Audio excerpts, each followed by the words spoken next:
環球大戰線，深入世界最前線。我是董志祥，向全球各地收看我們節目的觀眾朋友問好，大家平安順心哦。那也請各位觀眾呢，幫我們的頻道按讚、訂閱、分享，我們正衝向20萬粉絲的訂閱大關，謝謝各位。好，馬上為您介紹這集的3位來賓。第一位是前大使謝文吉，志祥好，各位朋友大家好。第二位時事評論員王尚志，正好，觀眾朋友大家好。還有時事評論員彭華蓋，靜喬好，大家好。好，歡迎3位來賓加入我們今天的討論。那一開始呢，還是要持續聚焦現在全球最重要的事情哦，就是中東的這個議題呢，美國總統川普他又再一次被伊朗方面打臉了。怎麼說？前幾天呢，川普他才在这個他的真實社群上面是說得很好聽啊，說伊朗主動要求要舉行一場和談，那雙方呢要在卡達的首都杜哈來見個面，只干戈一下。但是呢，馬上就被德黑蘭冷回了一句說，未來幾天我們都不會跟美國舉行任何層級的談判哦。你不要派人來談了，跟你沒有什麼話好說。然後呢，另一個變數就是以色列這邊，大家可別忘，以色列是最不想終結這場戰爭的一個勢力。這個該國的防長卡茨呢，他就說，以色列現在已經準備了一項獨立執行的攻擊計劃，就是可能就算沒有美國，他也要單幹。那只要伊朗呢膽敢對以色列發動飛彈哦，那麼以色列最快呢就可以在明天跟伊朗開戰，反正就是閃電之內他就可以繼續開打。那也準備在這個伊朗的境內要執行所謂的藍白行動哦，然後呢，甚至已經把伊朗現在這個神龍見首不見尾、行蹤成謎的最高領袖穆吉塔巴也要列入這個擊殺名單。當然，穆吉塔巴現在的狀況是怎麼樣，大家都不知道。但是有沒有被以色列的情資給掌握住呢？或許只有卡茨他自己心裡清楚。好，所以呢，我們看到了現在就有2個劇本。川普認定談判如果走到盡頭呢，就可能要恢復打擊伊朗，那繼續跟以色列繼續這樣一起聯手來制裁伊朗，這是第一個劇本。第二個劇本是伊朗攻擊以色列，然後也就繼續發動這個第3次的伊朗戰爭。反正這個事情呢，沒有辦法終結就是了。那馬上7月4號就是美國建國250週年的這個大日子了。這場戰爭泥淖還要繼續在中東燒下去，這個場面真的對誰來說都不好看。所以首先我想請問一下謝大使，現在看到以色列這樣全身帶刺，好像一副要繼續跟伊朗跟你拼輸贏，跟你拼到死的這個感覺，他是不想被美國這個拋棄來獨立應對嗎？那川普眼下也非常急着要跟伊朗和談，結果被打臉，是不是種種跡象都顯示他現在真的已經沒有時間繼續耗下去，要急於脫身？對，其實美國川普總統的目前的戰略目標非常清楚，就是和談，然後呢脫身，那不要再戀戰了，因為他面臨國內政治的壓力非常的強烈啊。那另外講，這場戰爭的話，他可能已經認為已經有點得不償失了。從頭開始這個目標就設定錯了，然後沒有達成初步的目標，第2個目標也達不成。那所以呢，現在川普的政治策略已經蠻清楚了。那可是川普跟跟着伊朗的談判也不是那麼容易的，所以這個中間還是怎麼樣，就是有點拉鋸。有的時候變成打打談談，談談打打。那對於以色列來講的話，我想他最不願意見到就是美國跟伊朗的永久和解。而且這場戰爭如果美國跟伊朗的和解以後，會造成中東區域整個權力結構一個變化。那簡而言之，就是伊朗的勢力會大振。對。那所以這個是以色列來講是絕對不願意發生，所以他會用盡一切的方法對伊朗進行攻擊或者說更重要的是破壞美國跟伊朗的和解。那可是因為川普的心意已定啊，那所以以色列現在也找不到這個着力點，因為如果跟美國公開的對抗的話，對以色列來講也是一個不可承擔之重。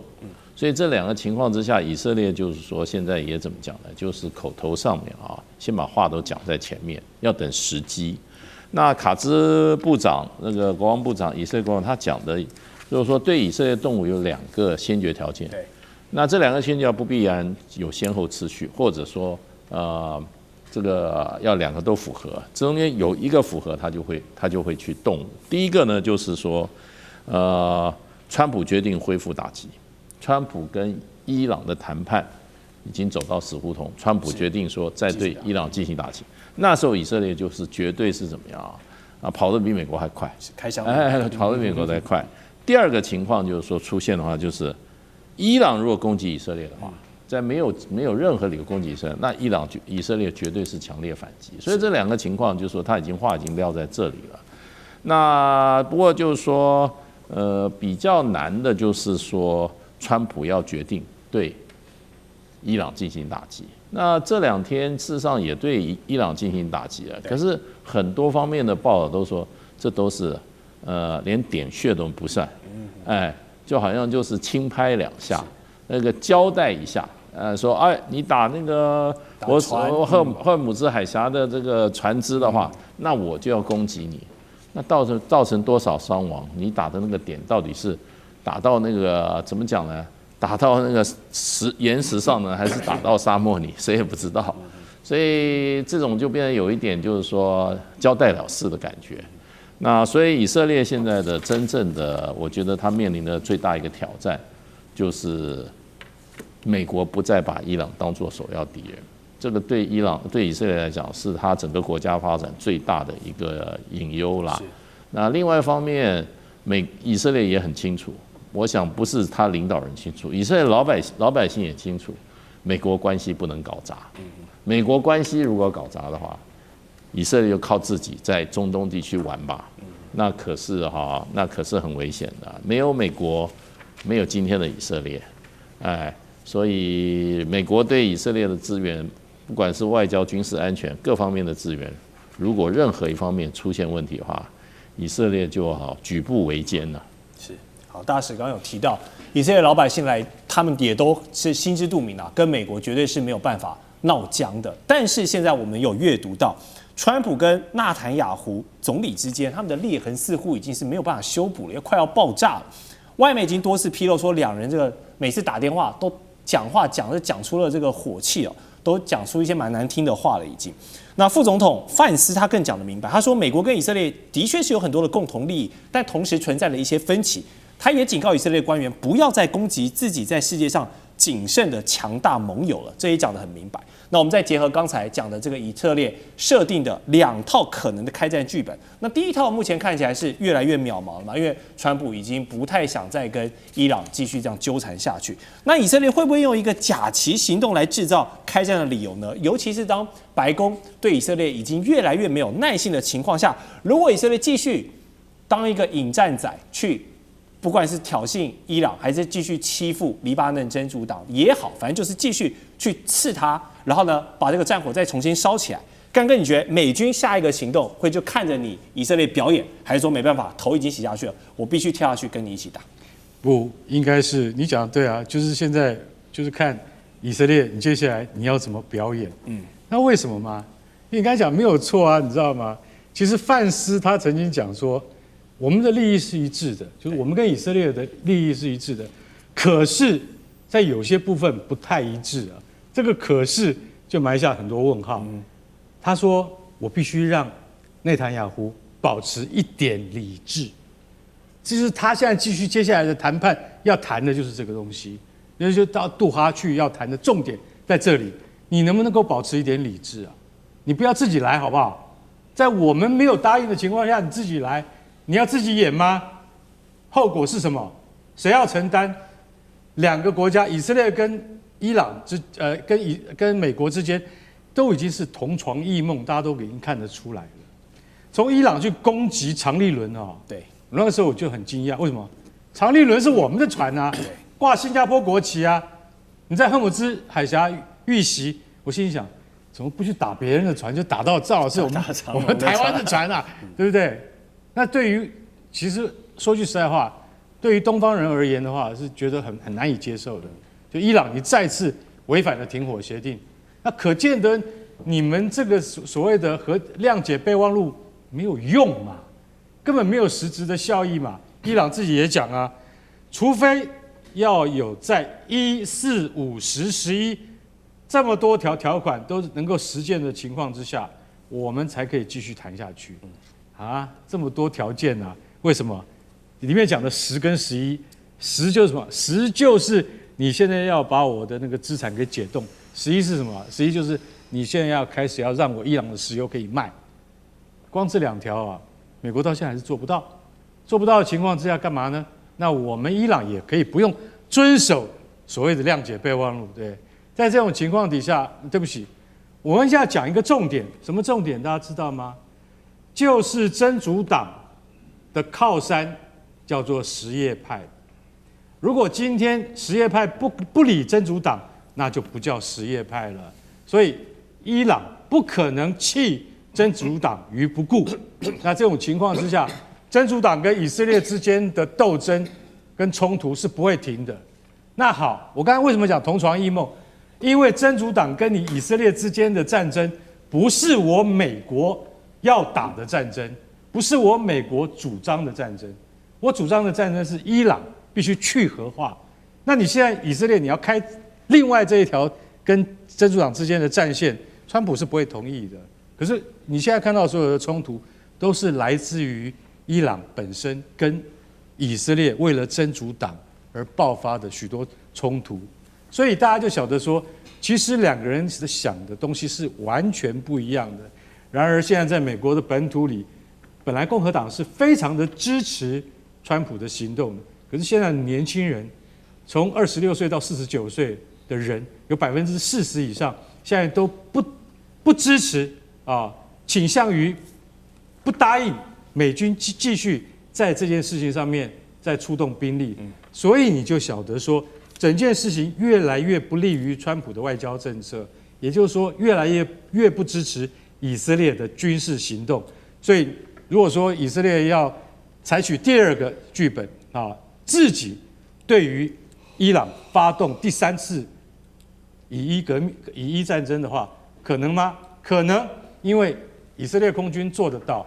但是如果以色列空軍做出那一步的話，那就會把整個中東和談的局勢完全在摧毀到第2次就是說伊朗戰爭之前的那種態勢。那等於是完全怎麼樣？就等於是說以前的努力完全都白費了嘛。對，所以這件事情我覺得對於川普的期中選舉有很大的影響。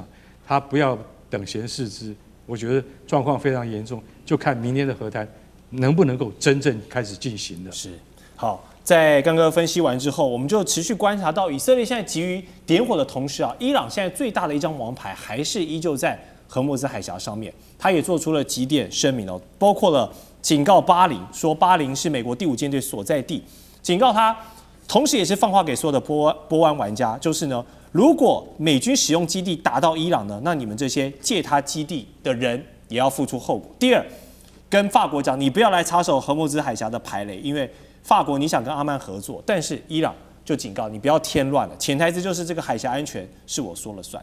第三，伊朗跟阿曼呢啟動了荷姆茲海峽的聯合委員會首次的會議，阿曼的外長他說法就很值得注意了，他一方面重申反對要收取正式的費用，但是一方面呢卻沒有排除設立所謂的海事服務費機制，甚至可以說可以參考馬六甲或者是新加坡海峽這樣的模式，這感覺就有點在給伊朗想收取你不管叫做通行費、使用費、海峽管理費，不管就是要收錢这件事情，開始在好像醞釀，給你一些台階下哦。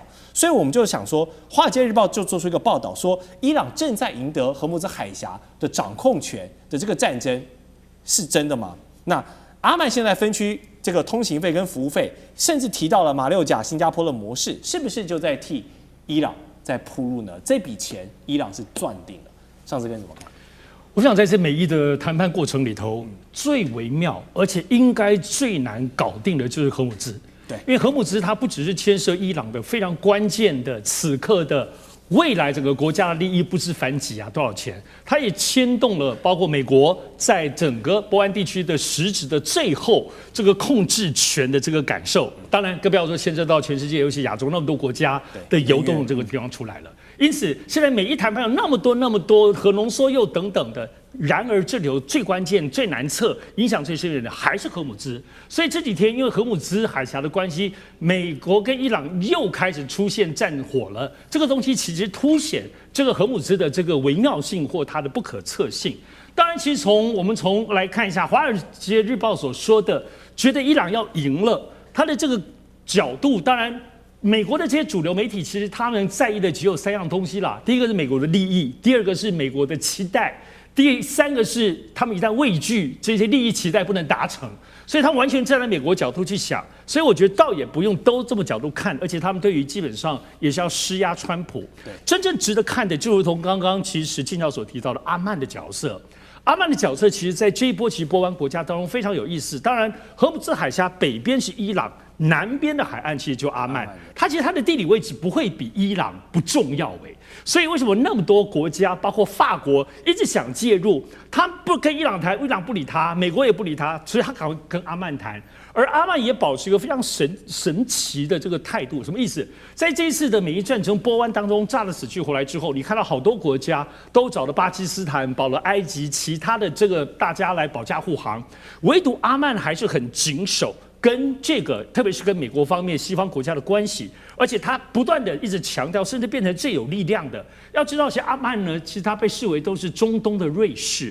他長久保持這個中立，是所有國家當中，無論跟伊朗、跟以色列，不要說美國跟歐洲國家，保持最等級，我覺得是第一名哦，比阿聯酋甚至還更誇張一些些。所以在這次之後呢，他還是積極強調要進入這個波灣國家的這個聯合海。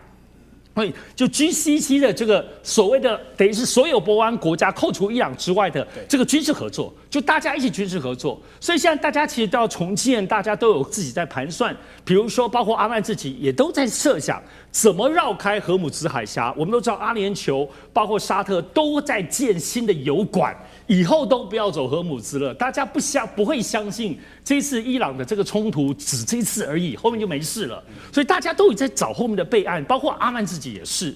但是阿曼的這個地理位置恰好在波灣的跟伊朗的荷姆茲海峽的入口，其實它是非常非常彈性的，它也在設油管。所以呢，這裡頭可以看到阿曼的靈活性或多元性。我們從外面看是你很有矛盾，就是剛剛講，你不知道荷姆茲，可是呢，你又要去願意談那個制度談判。好，於是現在重點來了，阿曼這麼現實，阿曼這麼保持中立，現在他面對的問題不是伊朗或美國的壓力，他現在面對的關鍵問題是，荷姆茲海峽免費的時代還能再重新出現嗎？對吧？現在無論就伊朗，無論就美國，大家在這裡頭的拉鋸，但真的能夠免費嗎？荷姆茲海峽這次全世界終於知道多重要了，這個重要性難道等於未來在經濟資本環境的市場、能源市場等於不用錢嗎？所以我覺得阿曼一旦面臨這個趨勢，他恐怕無論他要不要，也要順應這個趨勢。不只是伊朗的軍事壓力，伊朗軍事壓力當然還是最關鍵的。但這個大環境的趨勢，我覺得以這些能源國家對於資本、對於趨勢、對於錢那麼敏感的荷姆茲海峽，未來不可能免費不收錢。是，好，謝謝三位來賓的分析。更多的國際大事深入討論，我們待會回來。觀眾朋友們，我們要開會員頻道啦！因應呢美中、中東還有印太的亂局，你看到的是新聞，我們看到的是背後誰在操控這個世界。加入會員可以取得獨家視角的通行證，你將優先取得更深的觀點判讀，包括了核心真相分析、歷史脈絡拆解、局勢推演邏輯。同時解鎖會員勳章、優先互動權、問題解析、幕後花絮，支持我們制作高品質的影片。點擊下方的加入鍵，一起成為戰友吧！我們會員頻道見。歡迎再回到環球大亂線節目現場。那這一趴呢，我們要討論的是美國總統川普今年幹了3件大事。第一件事呢，就是活捉馬杜洛，改寫了委內瑞拉的政權。第二呢，就是發動了我們剛剛討論的很多的美以戰爭，到現在都還是一個焦局。那讓這個中東再現漫天的戰火。那第三個，大家可能感覺沒有那麼的切身的感覺存在感沒那麼強，沒有前2個那麼洗版。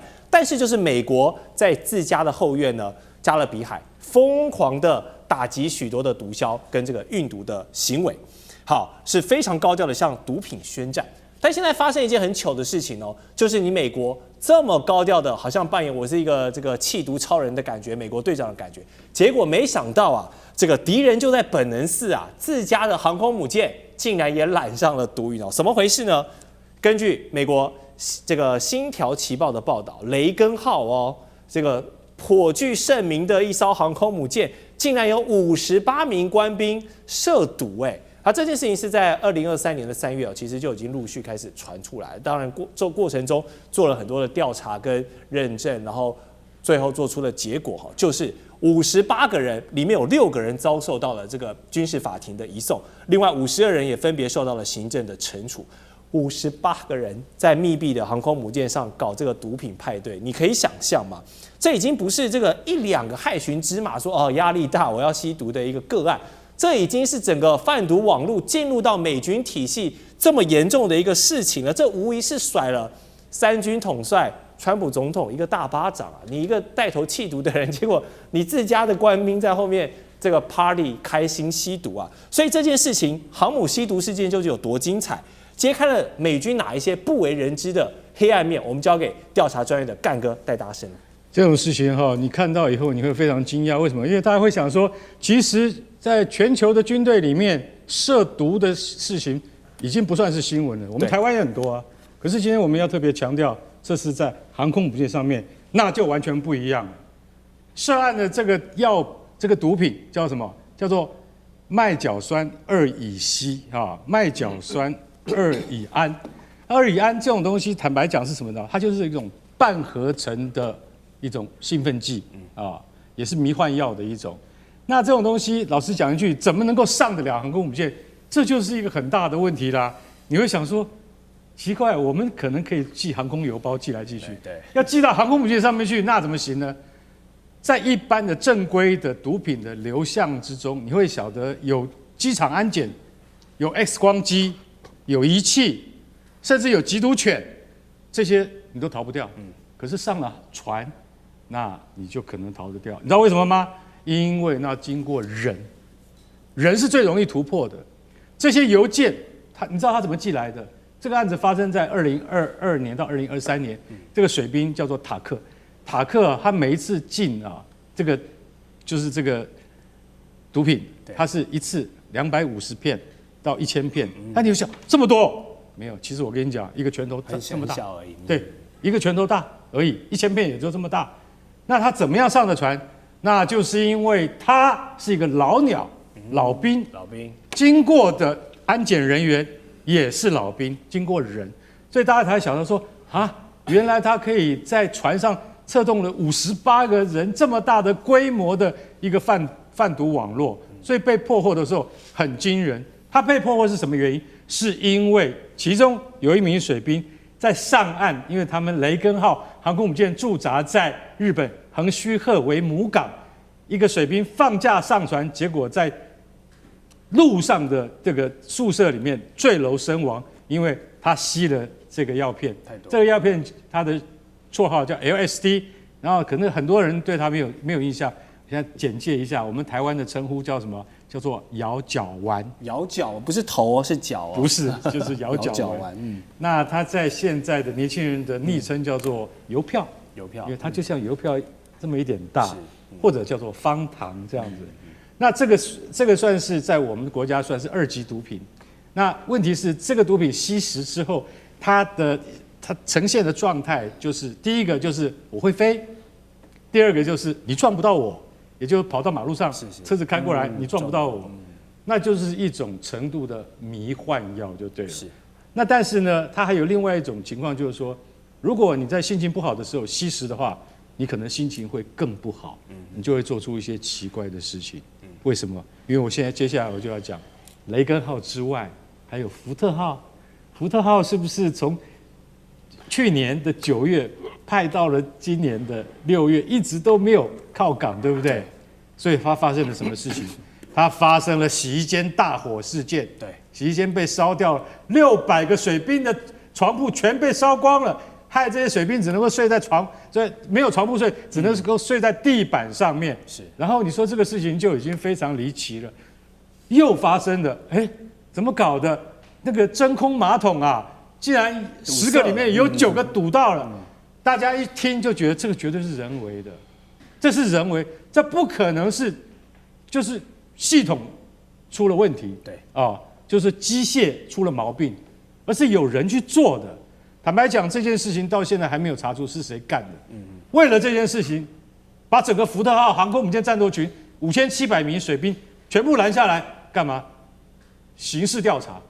不讓你上船，已經在希臘的港口靠岸，也不讓你上船，放下去。為什麼？因為一定要查出來是誰幹的。現在美國海軍已經有初步的對象了。對。可是說一句實在話，對於這個航空母艦上這種事情是等於是第一招，竟然涉毒。如果航空母艦上面有的話，其他的戰鬥艦艇可能也有。這就是對美國海軍軍紀一個最大的難堪跟考驗。我覺得這些事情茲事體大，非同小可。沒錯。好，剛剛幫我們提到了，不管是雷根號的毒品，還是福特號的失火跟这個堵塞的問題，無疑都是讓美軍一直號稱自己是世界第一海軍戰力這樣的威名啊，真的是把自己的招牌都給砸了。而且這樣離譜的軍紀管理，上次哥會不會覺得把過去做的這個大外宣 Top Gun 很帥氣的這個捍衛戰士的形象的臉都丟光了？當我們從外人看來講，當然覺得哎，怎麼會這麼邋遢哦？怎麼會這麼丟臉？可是實際上在這次的事情上可以看到，其實美國至少現在美國軍方是很認真在對待處理這個問題，包括這次涉毒案的相關的事情的公布，因為查了好多年哦，所以到目前為止，於是大家就會主要來思考是，雖然你說這些涉毒也好，情緒不穩，做出一些失序，比如放火這些動作，它其實都會有，只是說這次現在的規模為什麼這麼大？所以以美國方面，像美國是這樣子，我覺得跟台灣很多不一樣。美國至少在整個他們的這個軍事管理體系裡頭，對於心理問題這件事情的話，包括裡頭的心理醫生是非常非常龐大的系統，而且包括他們的整個學術研究，對於軍事的封閉環境當中，可能心理出現什麼樣的狀況，是到現在都是持續在關注哈，都有很多心理醫生的配置。像我們在台灣都沒有什麼心理醫生的配置，我們在找輔導長，對，我們找輔導長，當然就我們啊，我們這些以前這個念文科的哈，所以現在在這一次以色列吸毒來說，他們發現其實從3個角度來看，第一個就是其實剛剛幹哥提到的，大家在關注是不是現在派駐的時間太長。因為過去來講，按照規定來講是6個月，也就是說大概180天，你一定可以上岸，甚至一定可以回到那個派駐地所在。如果你還在歐洲派完，你還是可以，比如在希臘就直接飛回，機票給你就可以飛回美國本土去看你的家人。但是現在呢，特別是以中東波灣的部分狀況，包括先前烏克蘭戰爭也是，派駐的時間延伸甚至長達300多天哈。那這個300多天，大家覺得沒怎麼多少，可是要知道，想象在這個即使是航空母艦，大雖大，可是每個人個別的生活空間，這裡頭的上網各方面，你沒有辦法剝離開，在這麼高壓的這個環境之下，它真的就像關起來一樣，所以心理產生巨大的部分的扭曲。而這個扭曲，尋求毒品，尋求變成失序的動作，破壞馬桶，最後再燒那一些洗衣房的部分。現在其實美國是蠻認真在看待這些事情的嚴重性，不只是在查犯罪在哪裡，主要找出原因啊。你找出那些其破壞者本身，你只是法辦，原因沒有找到，其實美國還是認真找的。所以包括現在包括毒品的原因也是，比如說這波毒品的原因，除了剛剛講這種毒品不應該之外，也發現說，在整個美軍體系裡頭，長期以來都有販毒的網絡。這個暗網，無論進出、收費或各方面的探索，其實雖然都知道，但沒想到這麼嚴重。這些列橫須賀主要在日本的這個駐軍基地那邊才會嚴重到這個程度，所以才會查了這麼久。所以現在看起來是這樣子啊。無論如何，這個部隊的他們官兵的心理素質，你美軍再優秀都一樣。我相信這對於台灣，我們是中華民國國軍也是很重要的注意的地方。現在台灣現在這種所謂的這個煙毒的這個東西，這個喪失就是隨便塗抹一下，你覺得在部隊裡頭沒有嗎？所以要認真面對問題，而且還要建立真正的打仗的中心思想。你沒有一個中心思想在的時候，你終究很多東西變得很荒蕪，會尋求毒品或其他破壞方式來宣洩自己了。了解。好，剛剛上次哥有提到，這個在雷根號上面的毒品事件呢，或許只是美軍龐大體系裡面的冰山一角，露出來水面的一部分，沉在水底下的還有多少？我們先不得而知，但我做一個假設跟陰謀論，難道是這個毒品毒梟們已經把他們的人脈安插到美軍裡面？哇，這個如果是這樣，真的是無間道現實版啊！那當然，這個我們先不要把這個電影情節太認真，但我們先退1萬步來講，大家請認為雷根號這起事件究竟是一個單一的軍紀事件，還是說其實在美軍體系裡面更深層的地方已經開始拉警報？我想這個軍隊其實也是社會的一個小縮影嘛，因為軍人也不會脫離社會，是，也大部分從社會來的哈。那不過我比較覺得他這個比較特別，是他是在承平時期，然後在這個航空母艦發現了一個群主在吸毒，還販賣毒品，這個比較嚴重。那陳平時期啊，那這個一般的軍事基地啊，跟航空母艦完全兩回事啊。航空母艦是美國最重要的、最敏感的作戰的一個堡壘啊，而且它這個在海上。那它就跟一般的地面部隊完全不一樣。对於這個所謂的這個船上5000名官兵的，他的紀律跟管理，還有他的心理上的這種各種狀況，它是非常非常嚴格的啊，因為它都是一個科技化的軍種。那這裡面每個人都有一個很重要的職位在裡面。發生這樣子的情形是，我覺得美國一定會很重視的。即使你如果說軍隊跟毒品啊。那美國的軍隊跟毒品的關係是非常密切的。過往以前的歷史，尤其是越戰時候，越戰時候，事實上的話，那時候有些不同的統計啦，我看了幾個報告，美國軍隊在越南軍隊20%吸食海洛因嘛，美國政府也沒辦法。那美國的特種部队要派出去前，他背包裡面帶的不是安非他命就是鴉片。他甚至軍隊在上前線的時候，軍方還給他一些興奮劑跟什麼提神劑，因為他要防止打瞌睡，他要防止他精神崩潰，有很多的藥品，安非他命就在那個時候很盛行的啊，所以這個是戰時啊，那時候陸戰的部分嘛，對不對？那時候已經打了那麼久，美軍的傷亡那麼多，幾十萬部隊死了54000人嘛，那個傷亡非常重的，所以他們那些軍隊事實上心理壓力是很重的。有一些那時候當兵的這些越戰的士兵講，就是說他們下了任務以後，就是在一群人蹲在樹下在幹嘛？在吸毒。然後呢，這個是他們發覺最好的放鬆方式。可是這個事情發生在雷根號上就有問題了。你知道雷根號是爽缺。雷根號它是有海外加給，它一直在這個橫須賀啊，在日本。那日本又是聲色犬馬的，它有什麼壓力啊？對，我看是過太舒服了。那問題就是說，這是一個系統，所以這個問題就很嚴重。是。那這樣的情況都會出事的話，如果在壓力之下，福特號，對不對？就是一個壓力測試，哇，軍官軍又造反了，還不止吸毒了，把你床都給你燒掉。那所以就是說，我覺得現在的戰爭會越來越有很大的心理壓力，越是複雜的武器啊，它很可能一顆這個艦隊艦飛彈，它就全部完蛋了。所以這個壓力，我覺得這個心理的問題哈，我想也不只是美軍會面臨啊，所有各國的軍種大概都會面臨這個問題啊。好，也呼籲大家一起來關注這個軍人的心理健康了。我們待會回來有更多的討論。觀眾朋友們，我們要開會員頻道啦！因應呢美中、中東還有印太的亂局，你看到的是新聞，我們看到的是背後誰在操控這個世界。加入會員可以取得獨家視角的通行證，你將優先取得更深的觀點判讀，包括了核心真相分析、歷史脈絡拆解、局勢推演邏輯。同時解鎖會員勳章、優先互動權、問題解析、幕後花絮，支持我們制作高品質的影片。點擊下方的加入鍵，一起成為戰友吧！我們會員頻道見。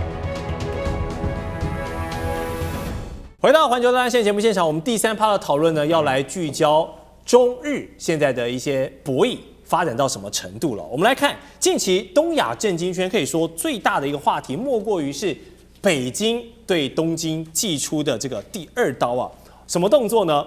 中國商務部繼2月的首波制裁40家實體之後呢，這後面又持續追加，前後2波，讓現在日本的機構與企業總數呢，已經累積到了80間的企業，這麼多的一個數量。幹嘛？不賣稀土給你，不賣一些關鍵的兩用物資給你。好，這個事情呢，已經是精準打擊到包括了日本的無人機、核能、國防工業這些相關的廠商。可見哦，日本首相高市早苗那一句“台灣有事就是日本有事”，現在持續為此在付出很多經貿上的代價。而且我們要告訴你哦，現在北京新增的這20家裡面，一共達到了80家，可不是一些什麼阿貓阿狗的公司哎。我們就拿裡面2個讓這個產業圈看了倒吸一口涼氣的，有誰哦？這個日本非常大的一個公司。三菱電機跟這個防衛研究所，你不要以為三菱電機是賣冷氣、賣空調的，人家可是日本軍工業的这個一把手，包括自衛隊的雷達、飛彈制導系統、核心供應商都離不開它。那第二個防衛研究所呢，它則是日本防衛省非常重要的這個頂級的智庫兼科研的大腦，所以對這兩個重要的單位直接實施制裁，可見北京這一拳是打在非常重要的一個學位上面的，日本是真的有感受到痛的，因為可以直接斬斷了日本這個高科技跟國防的供應鏈。那麼這招會如何癱瘓日本正在全面擴張的防衛自主計劃？尚志哥，你的意見？首先呢，其實前陣子被關注的就是在大連查獲了2位日本富士電機的高管，在回日本的時候呢，他帶了很多的這個家電，就沒想到家電裡面藏了稀土。然後被抓到了哈，而且現在可能要被關5年以上。對，所以這件事情其實大家還在熱烘烘，就是說，哎呦，果然他們缺稀土啊！富士電機的堂高管在東北待了那麼長的時間，竟然要用這種走私闖關的方式，所以看起來真正的稀土這一波的管控有打到日本企業，就沒想到馬上現在中國商務部宣布了第2波管制的清單。所以呢，首先要知道這轉部的清单，大家要記得哦，我們先不管幾家，它是1005項。這裡有所有涉及到的各類，還不只是稀土哦，它是軍民管制的清單，主要是稀土，尤其主要是非常關鍵的重稀土哦。好，這次第2波出現了，跟先前一樣，20家是管制清單，就黑名單了，另外20家是關注清單，就我已經盯上你了。所以配合先前今年年初的時候，有20家也是這樣，感覺它有一個現在中國大陸管制的這個模式，就是黑名單20家，在另外緊盯着你20家。好。第2波什麼意思？早先今年年初第1波的時候，大家覺得中國大概就是意思，就稍微有一些威嚇的這個作用，但沒想到現在第2波出來，好，意思未來是不是第3波、第4波，真的也都會出來呢？而且看這次第2波追加的，如同剛剛金橋介紹的，裡面除了像富士電機有9家是富士電機相關的。最重要的其實是很多是日本政府、日本防衛省自己在做相關的研究跟軟體推論。好，現在中國大陸很多網民怎麼解讀？就是說，如果日本政府要做一些概念式的樣機，比如說新的這個軍事設備的時候，它大概是都要同日本自己的研究機構，因為它跟美國不同，美國就只給美國的7大軍工業去做研發，日本是自己研發，然後呢交給比如說30這些來幫他們做一些比如樣機或類似之類，所以這一次會覺得第2波是特別針對日本軍事研發，第1波針對日本的軍事產業的製造，所以這裡頭會看到中國越打越細膩，這個部分可不是一般簡單的這個思路哈，從裡頭可以看得出來。好，我們現在看到的部分是，當然現在在這1-2天，其實日本外相有針對現在有一個問題，他們自己看見了它嚴重性，因為現在他們認為現在中國大量的在宣傳日本的軍國主義，而且不要說俄羅斯、朝鮮這些對於日本直接有威脅的，包括其他很多跟中國友好的國家也都表達了認為日本有軍國主義。日本開始感受到，不只是這些具體的稀土的這些管控行為，包括整個中國在大外宣的過程裡頭，試着把日本建立所有一切的動作都是軍國主義復甦，而中國大陸的管制動作是對着軍國主義這件事情越來越強烈，日本開始感受到外交的壓力了。我認為可能跟這次高市早苗去 G7 裡頭表達稀土這件事情，大家蠻冷漠的，總覺得是你要搞軍國主義。所以大家要知道，現在大家很關注的關鍵來了，就是說中國大陸看起來真的不是意思了。高市早苗描述的是某個未來，台灣有事，日本有事，可是中國看起來是要從歷史根本性的清算。所以這一波包括稀土跟管制打多久，打多深，會不會不只是教訓，要你高市早苗道歉或改變說法？他甚至這一波就要把日本的產業經濟，包括趁着現在日本的貨幣、日本的等等的，包括外債，他們自己國債本身問題，要把整個日本打殘。產業經濟要把日本打殘，是中國現在中日關係的戰略方向嗎？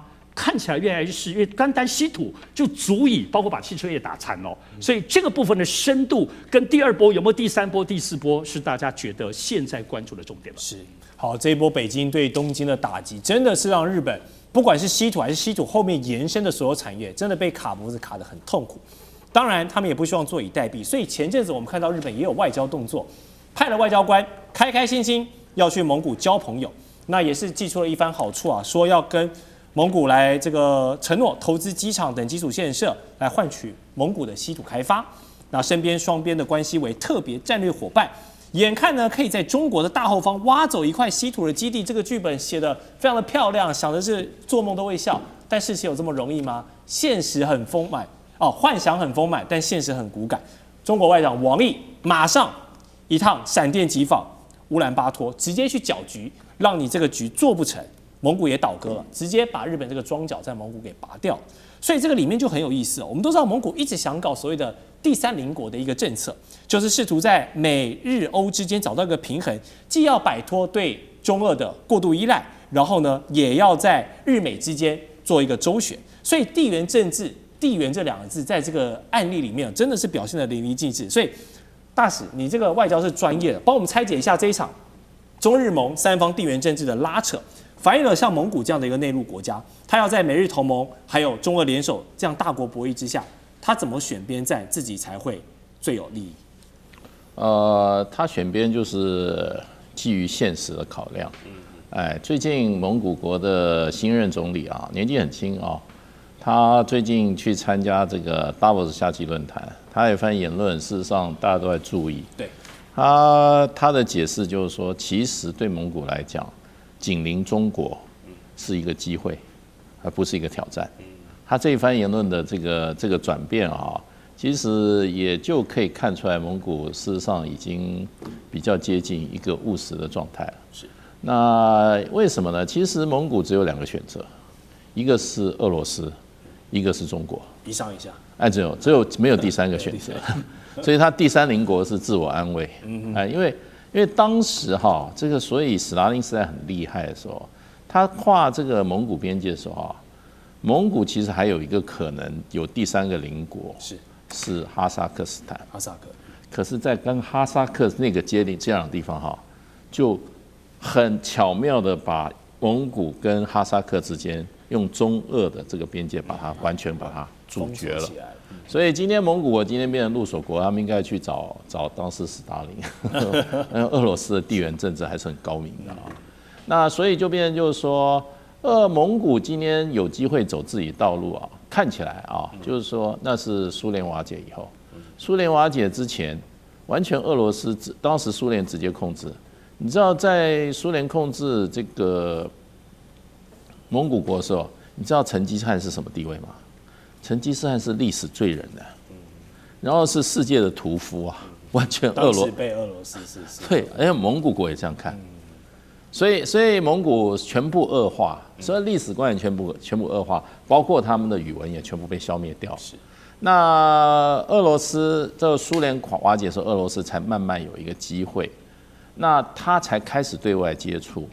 那這個對外接觸一開始的時候，90年代到20世紀的第一個10年，各國都進去了，進去的國家非常的多，加拿大很有興趣，日本很有興趣，歐盟整個成立了一個叫歐洲復興開發銀行，很多 project 都是做日本，都是做蒙古的 project。20年、30年過去，成果是零，成果是零。那也就是說，有2個國家在暗中發功之後，蒙古就一無所獲。是對，談的都是空的，因為你有全世界最豐富的這些礦產資源，可你出不去那另外一方面，你的經濟到現在蒙古所有的經濟80%是靠中國。那它跟中國的整體的，說實話，這個貿易量才180億，它要搞到200億。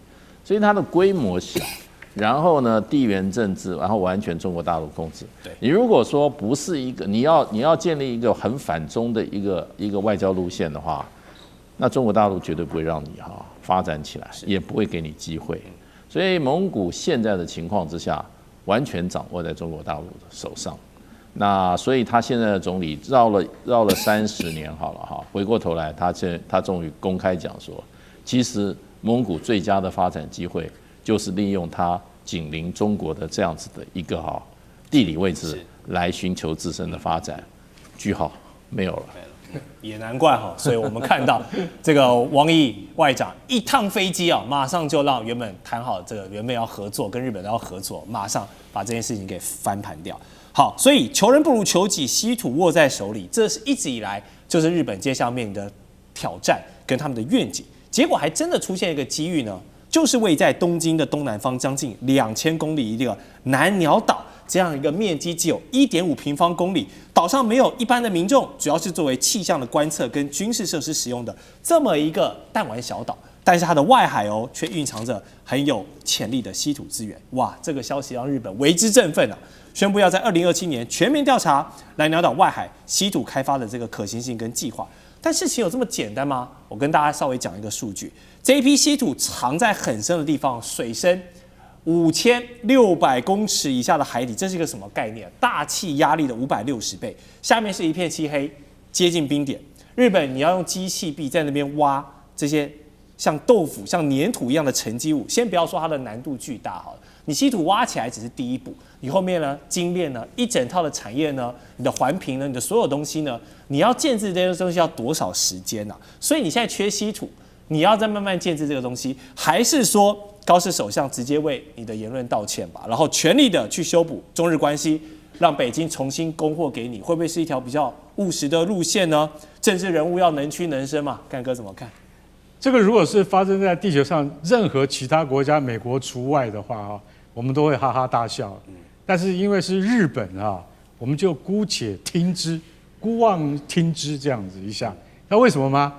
我為什麼這麼說？因為坦白說，日本啊，在水下機器人這方面的發展啊，是獨步於全球的。這一點我們必須要承認。老實講一句，日本的潛艇救難艦是全世界最先進的。也就是說，在水下的這個開發的這些歷程上面，從2次大戰以來，日本的確花了很多的精力跟精神。所以他這次說，我們要遠在我们日本東南方2000公里以外的一個最耳小島，叫南鳥島。大家一定可能聽過，但不曉得它的重要性。好，簡單介紹一下，這只有1.5平方公里的這個小島，是小笠原群島的一部分。然後它是2次大戰最有名的馬里亞納海戰的其中的一個島。這個島是日本當作最東方的領土，雖然它這麼小，可是它在70、80年前，它就已經有氣象站了，它就已經有飛機跑道了，所以這是一個很重要的一個點。然後呢，因為日本的這個海洋開發的研究機構的一艘船叫地球號，啊，它在2022年的時候，它去勘探，發現不得了，你知道我們底下這個島底下有多少稀土含量嗎？有夠日本可以用230年的，哇，這麼多啊！230年，你一聽，那我們有這個島，不就完全就解決問題了嗎？對不對？但是對不起，那個目前已知啊，他們內部啊已知可能需要30兆日元才有辦法開發。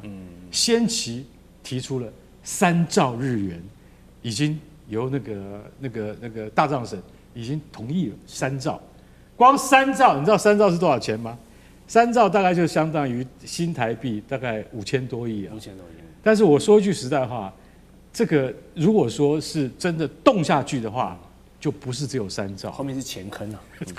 就像你講，後面你要精煉啊。對啊，你要精煉之後，然後你的生產線，你整套制度跟規模你要建起來，不然的話，海底吸上來的稀土，它要經過精煉跟就說那個去雜質的過程。那老實講一句，我們用講的都覺得已經是很繁複的作業系統了。那如何能夠在高市的有生之年可以看得見？所以我覺得，當然日本在技術上面的話，如果他做不到的話，沒有人做得到。但他如果願意去做的話，我覺得有志者事竟成。不過還有另外一個方法，就是你可以向中國低頭嘛。你不要再去講台灣有事就是你的事嘛。這種話你收起來的話，我會告訴你，稀土的問題我們一切好談。是，好，究竟日本能不能在南鳥島挖到海底下的大秘寶，我們就持續關注。待會兒回來有更多的討論。觀眾朋友們，我們要開會員頻道啦！因應呢美中、中東還有印太的亂局，你看到的是新聞，我們看到的是背後誰在操控這個世界。加入會員可以取得獨家視角的通行證，你將優先取得更深的觀點判讀，包括了核心真相分析、歷史脈絡拆解、局勢推演邏輯。同時解鎖會員勳章、優先互動權、問題解析、幕後花絮，支持我們制作高品質的影片。點擊下方的加入鍵，一起成為戰友吧！我們會員頻道見。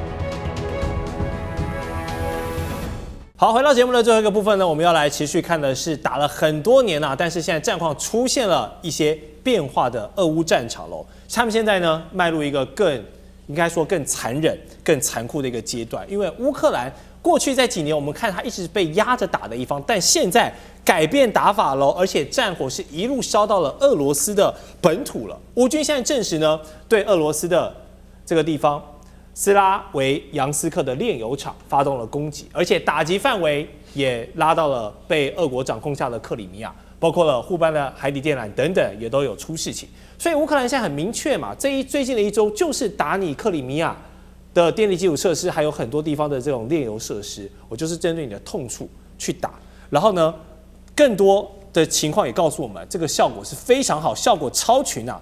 而另一個統計呢，是告訴我們這個前線有多殘忍。我們來看一下，俄羅斯現在前線的消耗已經真的是頂不住了。新兵哦，一旦被派往前線，他們的平均生存時間竟然只有20到35分鐘，這樣一條年輕的性命就這樣消失在戰場上，成為这個被绞肉機捲進去的一條性命。而且他們從入伍到戰死只有10天的時間哦，10天的時間大概跟我們台灣大概教召比教召久一點點而已啊，但是人家是真的在戰場上丟失掉性命這樣的嚴重事情。當然啊，戰場前線的殘酷我們就無需多言了，大家都很清楚。但是我們要分析這一波烏克蘭從遠程打擊，打你的煉油廠，打你的克里米亞電網到海底電纜，頻頻能奏效，靠的僅僅是無人機那麼簡單嗎？當然，無人機在這幾年的運作下已經被他們玩到爐火純青了啊！反而是俄羅斯去年年底2025年底的時候，還一副老神在在，感覺已經要全線推去了，已經把這個澤連斯基逼上談判桌，要跟你瓜分土地，要割地，怎麼感覺才過了半年，現在風雲變色？如今俄羅斯防空出現了哪一些漏洞？軍援吃緊，已經進入到何種的困境？幹哥跟我們分享。好，原來在打烏東的那個4個行政區，就我們常在講的頓涅茨克、扎波羅熱，還有盧甘斯克、赫爾松這4個親俄啊，就是說比他們因為內部俄羅斯的居民比較多嘛，對，那這幾個行政區不是都已經在你的掌握之中了嗎？怎麼打了4年到現在沒有完全拿下來呢？紅軍城呢？所以我今天必須要說實話啊，俄羅斯軍隊的表現實在太令人失望了。當然，你說烏克蘭的無人機的發展會讓人家覺得說為之驚豔，為之眼睛一亮是事實，那是被逼出來的。那你俄羅斯一樣是也被逼出來的，為什麼沒有能夠在科技上面贏過人家呢？是你現在你看看這2個大煉油廠竟然受到了烏克蘭無人機的攻擊，這2個煉油廠非常重要，一個叫克拉斯諾達，一個叫亞羅斯拉夫。這2個煉油廠在俄南啊，就南俄，如果他們都受無人機的攻擊的話，難怪現在俄羅斯的原油日產減少70萬桶，就是這麼來的。在這種情況底下，你怎麼會電力會夠用？因為只要油一不夠用，電力一定就吃緊。為什麼？一定限制你的用電嘛。所以甚至會到了民生用電都遭到了那個限制。所以為什麼你會現在發現說啊，烏克蘭它不是只有打你可以看得見的克里米亞半島周邊的，它連遠方它都能夠打，就代表說什麼？代表這場戰爭已經到了我們現在沒有辦法預判結果的地步。是，這個非常嚴重。然後呢，士兵現在不敢上戰場，為什麼？誠如你剛剛講的，平均生存時間只有20到35分鐘。為什麼？因為新兵上戰場根本搞不清楚狀況，老兵不會告訴他們這是什麼意思，就是你去犧牲，我們都已經知道狀況了，因為我們死了太多同袍了。現在一個新兵要面對10架無人機，也就是說，保證把你找到，只要你探出頭來，我一定可以找得到你，我一定可以把你消滅掉。現在烏克蘭用這樣的方式，以10-1去對付一個士兵，縱使俄羅斯現在祭出高簽約獎金，然後呢，還有說，哎，你要是這個入伍的話，不管你幾歲，你在社會上你有債務的話，我給你最高免到14萬美金，都不跟你拿了，當兵吧。啊，你就真的以為，哇，我如果說在外面欠債，幹嘛賭博？哇，哈，如果欠了一堆債或者是幹嘛的話，我可以馬上免掉債務，只要我上戰場打仗。但問題是你可能活不到10天，這就是現在戰場殘酷的狀況。所以我必須要講，如果俄羅斯到了現在，你也不派士兵去占領陣地，对，烏克蘭也不派士兵占領陣地，請問無人機戰爭打到最後，誰才是贏家？沒有人是贏家，沒有人是真正的勝利者。是，所以這場戰爭就繼續消耗下去，一直到我們終於發現兩邊認為再也打不下去為止。那是哪一天呢？我覺得這一場戰爭還看不到盡頭。了解。現在俄羅斯缺人、缺油、缺電，就像剛剛幹哥分析的，莫斯科都必須開始找外援，連那些欠債的人都問你說你要不要來當兵，我幫你還債，就是因為沒有人可以用了嘛。好，現在也出現一個很諷刺的畫面，就是一頭我們看到世界2個地方在燒，一頭是美國現在中東戰事，彈藥庫也打得吃緊了，另外俄羅斯跟烏克蘭這邊又打了這麼多年，都得要靠北韓來幫你補炮彈、補人了。2大國的軍火神話都在這一場的消耗戰裡面，讓我們看到的現實。強如美國，強如俄羅斯，也是撐不住這樣打。然而，西方媒體呢一直在放大俄軍的傷亡，那烏克蘭的傷亡呢，好像就沒有那麼慘烈一樣。大家都是人肉做的，又不是人形機器人，對不對？俄羅斯有傷亡，烏克蘭一定也有傷亡啊！就算人家的無人機戰術玩得出神入化，也還是有傷亡嘛。絞肉機的殘酷對兩邊都是一樣。所以我想問一下尚志哥，我們先排除掉西方媒體很愛用的這個濾鏡式的觀察，現在前線的傷亡數字，你觀察到真實情況如何？還有，俄羅斯都已經被逼到要用北韓的朝鮮制武器，這背後代表的情況有多嚴重？好，首先到今年年初的時候，这個非正式統計描述，現在在俄羅斯已經犧牲了120萬人，那麼烏克蘭80萬人，這今年年初的統計啊。那麼又打了半年了，到底實際狀況如何？因為這個真的官方都沒有具體宣布他們死亡多少數字哈，都是變成是自己掐着的，所以你很難說清楚。然後，如同剛剛講的，這場俄烏戰爭其實不得不說，它確實是這個近代的軍事作戰史當中的一個非常迭代的，因為無人機出現了，無人機不是蓄意的，是烏克蘭為了在防禦過程當中慢慢搞出來的。好，可是無人機現在變得最大的關鍵，包括最近1個禮拜以來，就是因為烏克蘭的這種大型可以飛幾千公里長程的無人機，而且又是低空，所以飛到莫斯科市區周邊去炸煉油廠的時候，所有都拍到了哈，特別很多中國的網民都拍到了。這個東西沒有辦法，你雷達抓不到，因為它非常非常低空，而且你飛那麼遠，你已經從那麼遠的地方飛了幾千公里飛來。大家都說俄羅斯為什麼不能攔截呢？有好多的部分的提問，但這就是現在無人機烏克蘭研發的狀況。當然，俄羅斯自己的無人機攻擊基輔也是不遺餘力的，但是他現在攻擊煉油廠這個整個戰略，確實把俄羅斯，包括這2天普京說俄羅斯這個燃料缺哦，因為莫斯科周邊的這幾間煉油廠是供給大莫斯科地區的燃油，包括汽車、石油的超過80%以上的重要煉油廠。你炸了的情況下，連除油槽我們看到炸飛了那個槽飛到半空中，你就真的沒油嘞。莫斯科現在就沒油。好，我們現在看的部分是人究竟需要什麼多少人來打仗？他現在需要包括北韓的人，可是他不是無人機嗎？感覺現在人最大的意義現在不是打仗，是要佔據那個土地，有那個軍隊的人站在那裡，好像才算數，是作為未來政治輸贏談判的。可是真正就武器上來講，大家雙方面台語叫做俗個痛口，就大家都看起來都只剩下內褲了。所以很多人都覺得普丁你在幹嘛？普丁你乾脆要不要就打個核彈啊，或小當量的基輔炸一炸恐嚇一下？可看起來普丁是一種老神在在嗎？又有缺。可是你說真正的就是俄烏在打嗎？平民普丁大家都知道，戰略上白俄羅斯是多軍力雄厚啊。如果你真正要全力攻下來，你把周邊弄起來的時候，其實還是可以全力攻擊的。所以現在這場戰爭怎麼收尾？普丁的心態是什麼？澤連斯基靠着繼續吸吮歐美的部分給予他的軍援跟經費，還要繼續打下去，是無以言喻的。而且人家無人機一直研發，厲害到這個地步。所以這場戰爭，我們都認為本來都覺得好像趕快可以結束了。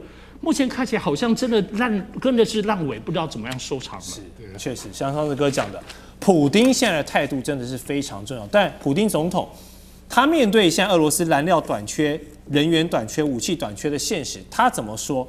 他的態度還是很強硬。他不但拒絕了烏克蘭提出的停火協議，持續強調我們的俄軍一定會奪取烏克蘭的4個區域，把這場戰爭定義為國運攸關的時刻。簡單說，賣芒果乾了，你們再不來幫忙打仗，我大俄羅斯可能要出事了，已經開始賣這個芒果乾了。那我們要怎麼解讀普丁總統的態度跟說法？俄羅斯究竟有哪些殺招還沒有出？有沒有剛好像上次哥剛剛講的，想到核武牌這張牌呢？我想的是很可怕，但是如果繼續拖下去，狗急就會跳牆。俄羅斯人如果真的被動擊了，核武會不會是一個選項？謝老師，你覺得可行性？其實現在俄羅斯的社會有一點反感，對普丁有一點不耐。那這些不耐不是鴿派哦，這些不耐都是鷹派出來的。為什麼都是鷹派？他們是說，不是說這場戰爭打太久我不太爽，你為什麼不用盡全力來打？這是鷹派的反撲哦。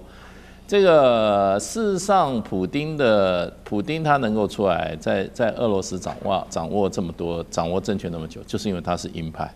是，因為俄羅斯人是戰鬥民族啊，出手快很。出手快啊，他是鷹派為主的，所以現在這個問題就变成就是說，完全看普丁了。那普丁事實上前2天承認說現在缺能源哈，缺油哈，有很多不同的解讀。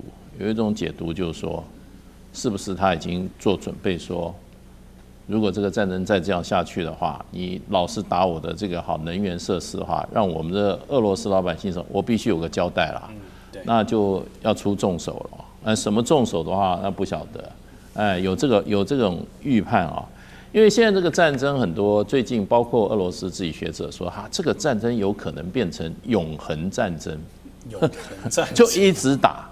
因為在戰場的前線現在是很焦灼的，而且說雙方都往後退，中間留了一個很大的緩衝區，是誰在緩衝區上？都是無人機在那邊飛，所以烏克蘭最近烏克蘭那邊最近前2天有個提議說，我們雙方都停止打了。